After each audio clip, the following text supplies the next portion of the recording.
भगवान श्री कृष्ण का जन्म चंद्रवंश में हुआ। ये सुखदेव भगवान परीक्षित महाराज को समझाते हुए कहते हैं कि हे राजन परीक्षित, मथुरा नगरिया में उग्रसेन और देवक नाम के दो भाई रहते थे। देवक छोटे थे और उग्रसेन बड़े थे। उग्रसेन का विवाह रानी पवन रेखा के साथ में हुआ। तो रानी पवन रेखा पतिव्रता नारी थी। पति के दर्शन करने के बाद दिन की शुरुआत करती थी।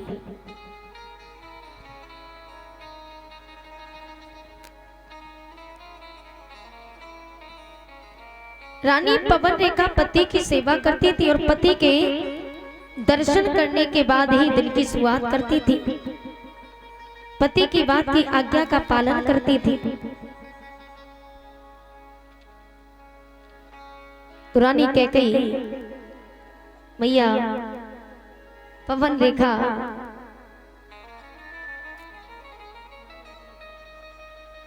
श्री राधा बोली गोविंद भगवान की।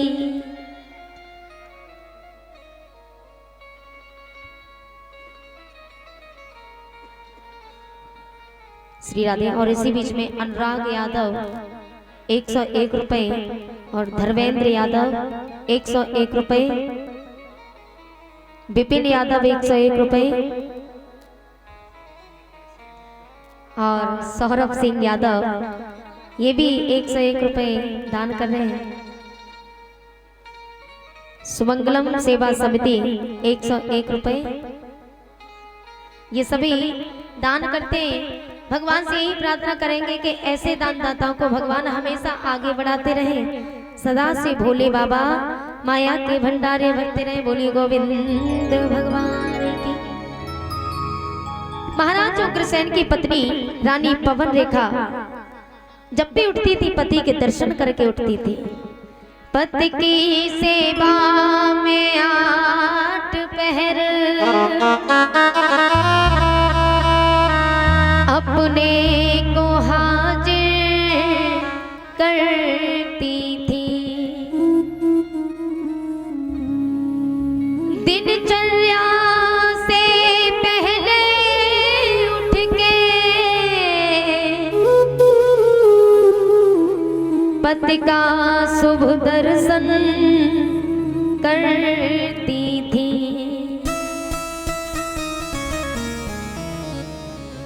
तो जिस समय रानी पवन रेखा एक दिन पति की आज्ञा पा करके वन में सखियों के साथ में घूमने के लिए गई, तो वन में जाकर के ठंडी ठंडी हवा चल रही थी। मंगल गान करते हुए वन में पहुंची तो सभी सखियां एक दूसरे से बिछुड़ जाती हैं। और सखियों के बिछुड़ने के बाद रानी पवन रेखा वन में जब पहुंची तो डर के मारे चीखने लगी, बचाओ बचाओ कहने लगी। लेकिन उसी वन में दुर्मलिक नाम का राक्षस मौके का फायदा उठा करके आ गया और महाराज उग्रसेन का रूप धारण करके रानी पवन रेखा के पास में आया और कहा, प्रिय अब डरने की कोई चिंता नहीं है, मैं आ गया हूँ। रानी पवन रेखा ने कहा, महाराज आप इतनी जल्दी यहाँ? अरे आप तो भी महलों में थे। तो वो राक्षस जो रानी पवन रेखा के पति का रूप धारण किया था कहने लगा कि प्रिय इस जंगल में हमारे और तुम्हारे सिवा कोई नहीं है, आओ इस वन में आनंद लेते हैं। झाड़ियों के बीच में दुर्मलिक नाम का राक्षस रानी पवन रेखा को ले गया और उसके साथ में शारीरिक संबंध बनाया। संबंध बनाने के बाद अपने रूप में आ गया। तो रानी पवन रेखा ने जैसे ये देखा चीखने लगी, दुष्ट नीच पापी, तूने मेरा पतिव्रत धर्म नष्ट किया है। मेरे पति का रूप धारण करके मेरे साथ में ये दुराचार किया। मेरे अंदर अब वो ज्वाला नहीं, अन्यथा मैं तुझे जला करके भस्म कर देती। राक्षस ने कहा, हे प्रिय, अरे मैंने तो तुम पर दया करके तुम्हारी गोद भरी है, तुम्हारी गोद खाली थी तो मैंने तुम्हारी गोद भर दी। लेकिन स्मरण रहे तुम्हारी जो संतान होगी वो ऐसी वैसी नहीं होगी। मेरे समान योद्धा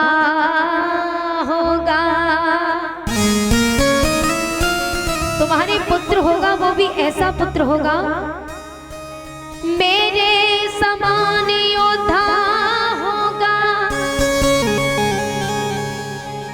और कोई भी जीत न पाएगा। पर ध्यान रहे खुद पार ब्रह्म के हाथों मुक्ति पाएगा। राक्षस ने कहा कि तुम्हारे पुत्र तो होगा, लेकिन ऐसा पुत्र होगा जो जीवन में से कोई हराने वाला नहीं होगा, लेकिन स्मरण रहे उसका उद्धार पार ब्रह्म परमात्मा के हाथों से होगा। ये बात कह करके राक्षस अंतर ध्यान हो गया।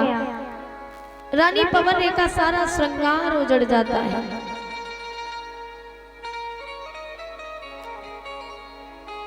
रानी पवन रेखा डरते डराते सखियों के पास में आई। सखियों ने कहा, बहन तुम्हारी ये हालत किसने बनाई? अरे सारा श्रृंगार बिगड़ गया। तो रानी पवन रेखा ने बात घुमा दी, कहा कि जंगल में शेर, चीता, भालू, बंदर, जिसके कारण मैं डर गई थी, इससे मेरा श्रृंगार बिगड़ गया और ये साड़ी, ये वस्त्र कांटों में उलझ गए थे। बात घुमा दी। रानी पवन रेखा महलों में लौट करके आई और जब महलों में आई धीरे धीरे समय व्यतीत होता गया।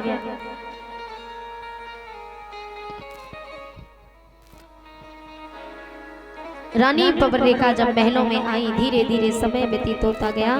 न मास भरपूर होने के लिए आए और 9 महीने व्यतीत होने के बाद रानी पवन रेखा के गर्भ से पुत्र का जन्म होता है। उस पुत्र का जिस समय जन्म हुआ तो नदियों में बाढ़ आने लगी, अंबर से बिजली कड़कने लगी।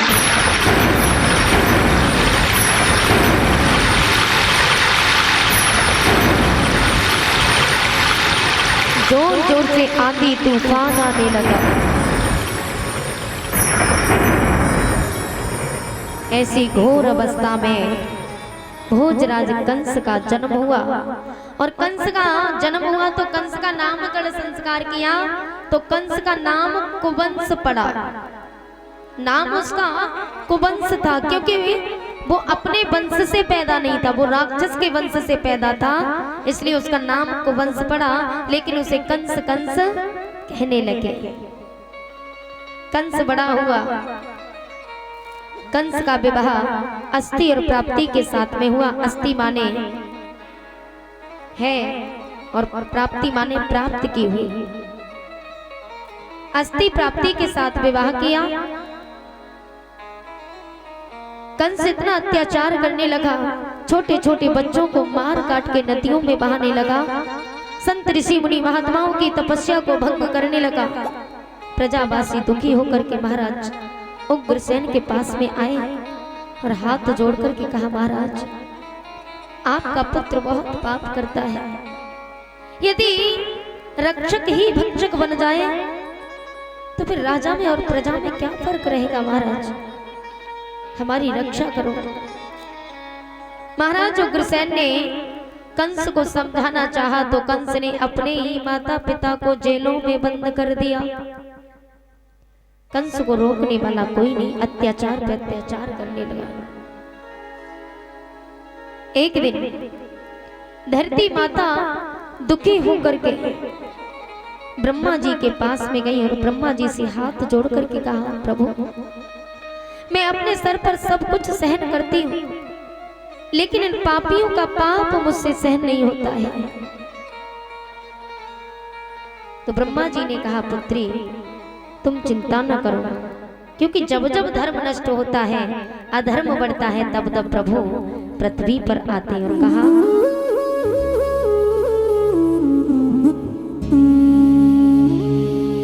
कि जब जब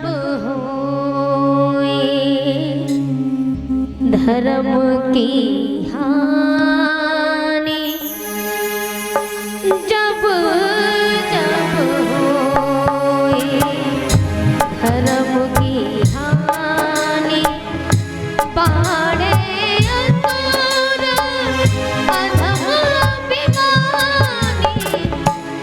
जब होए धर्म की हानि, जब जब होए।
शरीरा आन हरे तन की पीरा, आन हरे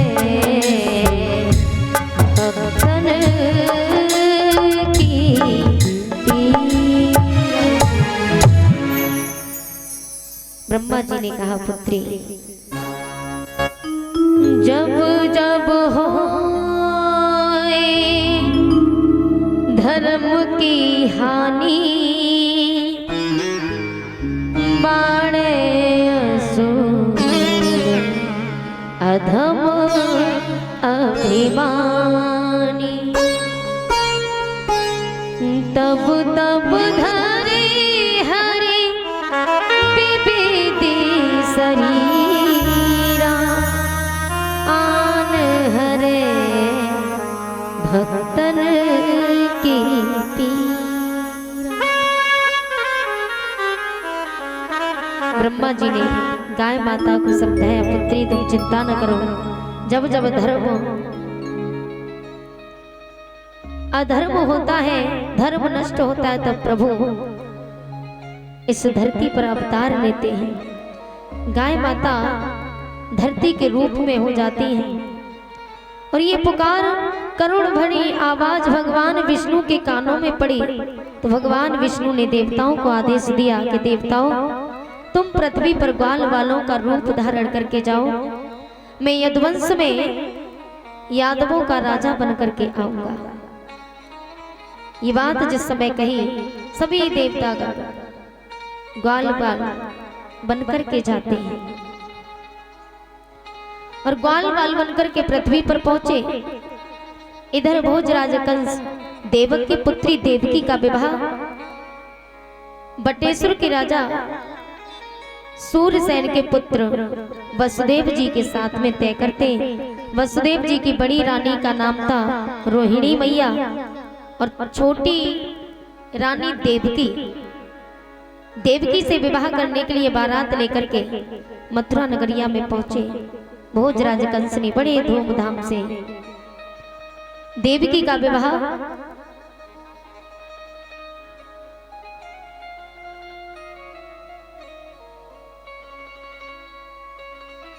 जिस समय भोजराज कंस ने अपनी बहन देवकी का विवाह वसुदेव के साथ में किया तो वसुदेव देवकी के साथ विवाह करते हैं। भोजराज कंस ने देवकी को विदा किया तो कंस अपनी बहन देवकी से बहुत प्रेम करता था। देवकी को अनंत दान दिया है। कंस रो रहा था। देवकी ने कहा कि भैया रो ना, हर बेटी को पराए घर जाना है। देवकी रो करके भोजराज कंस से कहती है कि भैया मैं गुड़िया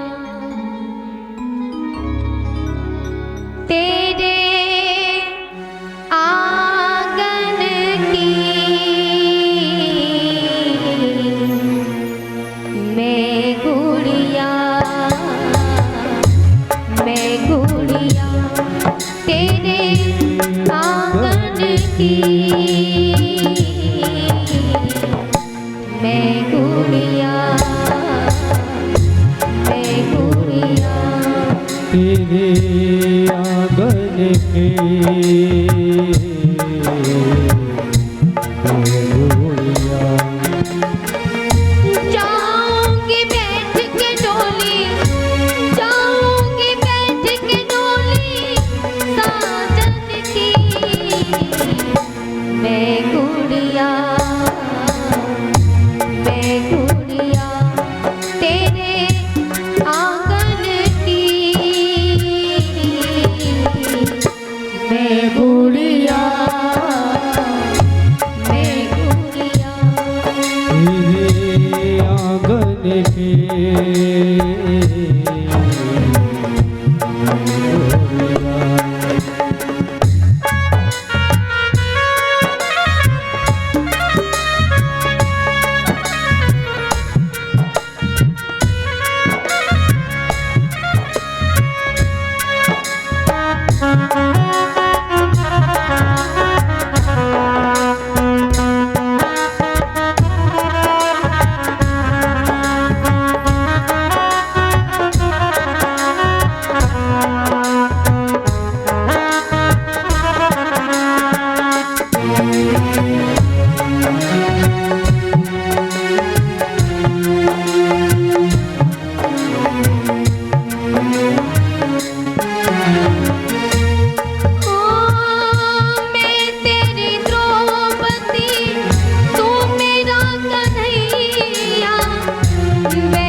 तू मेरा कन्हैया, बहना को भूल मत जाना मेरे भैया।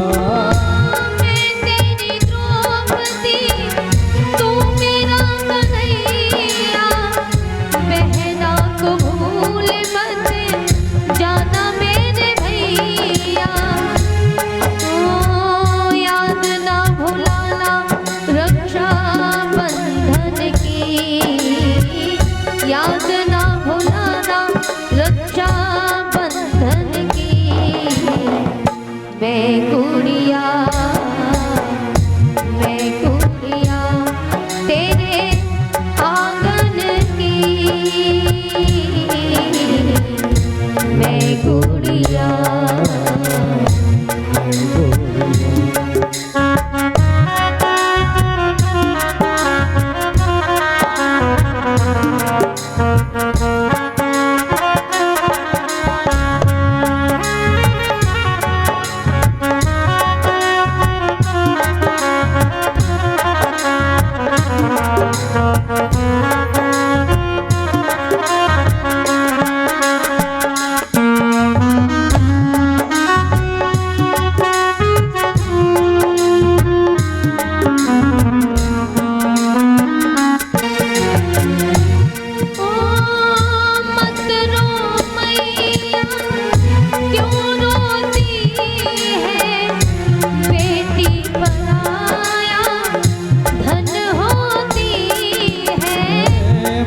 रो मैया क्यों रोती है, बेटी पराया धन होते हैं।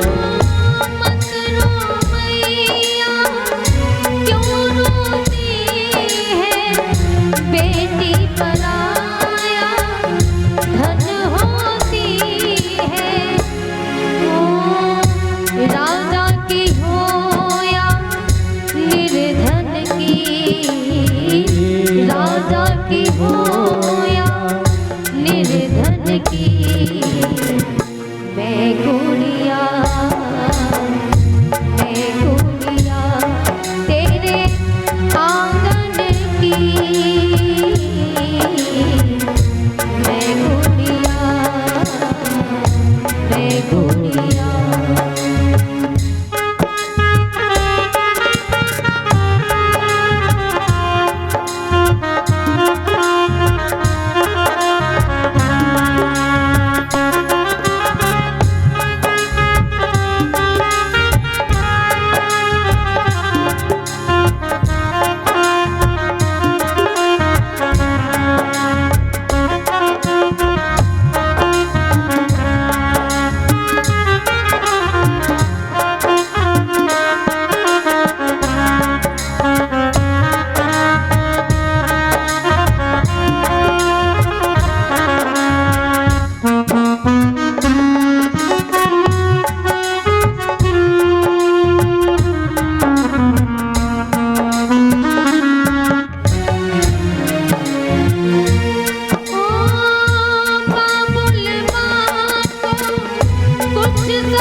बाबुल माँ को कुछ समझाओ, रो रो करके मुझे ना रुलाओ। बाबुल माँ को कुछ समझाओ, रो रो के ना मुझको रुलाओ। ओ याद ना भुलाना मेरे बचपन की, याद ना भुलाना मेरे बचपन की। मैं कुड़िया तेरे आंगन की, मैं